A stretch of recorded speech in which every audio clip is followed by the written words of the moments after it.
Il y a précisément 7 ans que le décret 2018-216 du 5 juin 2018 portant interdiction de fumer en public a été promulgué par le gouvernement de la République.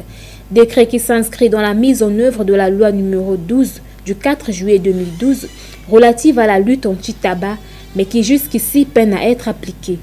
L'on continue sûrement de penser que les dangers de fumer en public pèsent moins lourd que la liberté de fumer. Une liberté qui viole les droits de protection des fumeurs passifs, dits non-fumeurs, qui sont malencontreusement plus exposés aux méfaits de cette fumée que les fumeurs actifs eux-mêmes. Car propagés expressément dans l'air, dans les établissements publics, les moyens de transport et j'en oublie. C'est en cela que la consommation de tabac sous toutes ses formes est interdite dans les lieux affectés à un usage public, notamment sanitaire, scolaire et professionnel, ainsi que dans les moyens de transport en commun.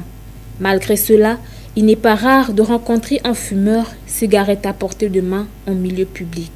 Cela au su et au vu et des pouvoirs publics et des responsables de ces établissements et moyens de transport.